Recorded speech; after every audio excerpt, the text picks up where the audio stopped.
Any final thoughts on tonight? What do you think about this show? What are you hoping to get out of it?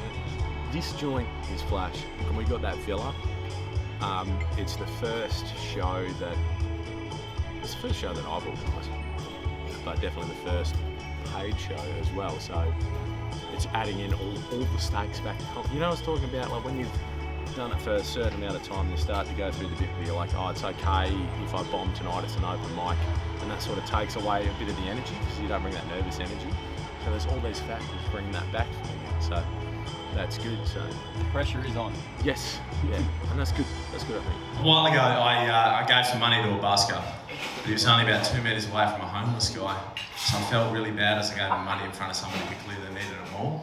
And as I was walking away, I decided to do the right thing and went back and gave the homeless guy a pamphlet on music lessons. You've done all of these amazing things, and you do all of these great things. Why would you subject yourself to doing stand-up comedy? Well, comedy's the next great challenge, or it was when I started. Like, it's still a challenge, but it was like the next great challenge. It's threatening. You're always nervous, so you feel alive. Keeps you in the zone. You know, a bit of adrenaline and cortisol is good for performance. It's something you can get better at, so you can challenge yourself, and you get instant feedback. You tell a joke, and you know with every fibre of your being that it just went terribly. I really miss travelling. I do, because I used to spend a lot of time in Asians.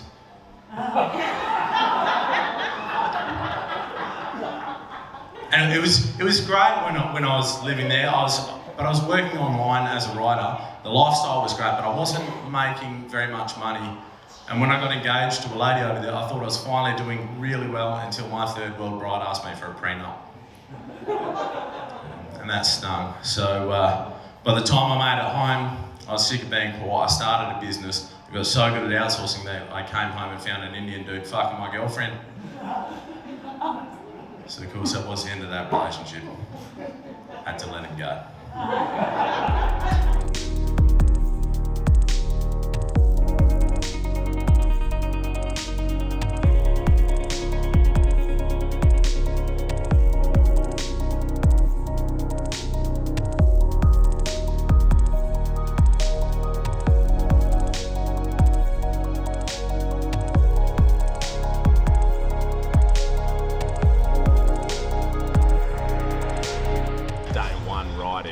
I caught a rock, got flipped off the bike,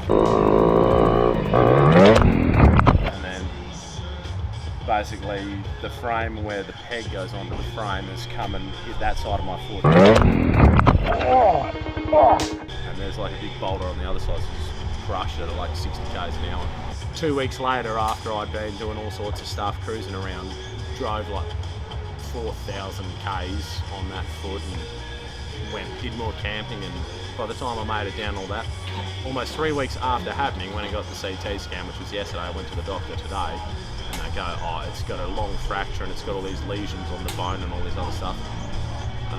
So yeah, I could go to the hospital to get it blasted tomorrow.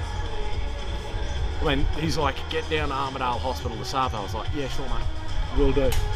I've got a show to go to. Yeah. I am hopeful because I remember when I was little, my parents sat me down and my dad said to me, he said, Toby, when you grow up, you can be whatever you want to be. So I said, Dad, I want to be a male chauvinist. And obviously my mum stepped in, so I told her to speak when spoken to. It was when I realised I could be bashed by a woman. The misunderstood thing about comedy is comedians are there because they want people to have a good time. That's why they're trying to make a funny joke. And when it doesn't work and people say, oh, that was offensive, 9 times out of 10, it's not because the comedian was trying to upset anyone. It's they were trying to make light of something so someone can have a good time regardless of what's happened in their life. It was smooth sailing for a while until I was about 18. My girlfriend, she tied herself to my bed and she said I could do whatever I want. So I went to her sister's house. That was when I realised I could be bashed by 2 women. As soon as you're on stage telling a joke, you're telling everyone in the audience that I think this is so funny that I'm going to demand all of your attention and tell you that this is what I think is funny right now. and then that amplifies the risk, so that when it doesn't go bad, it goes really bad. So she says, we can't sing that in school anymore. I told her, baby, the song Ba Ba Black Sheep Have You Any Wool is not racist. If it were racist, it would be Ba Ba Black Sheep Have You Any Cotton. Son turns to me and goes, Dad, you got to get yourself on Twitter. I said, is that the bit of skin between your mum's twat and a shitter?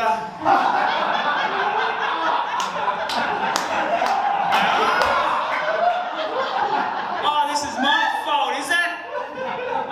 This lady's been hitting a wind chime for 20 minutes and I'm the arsehole, am I?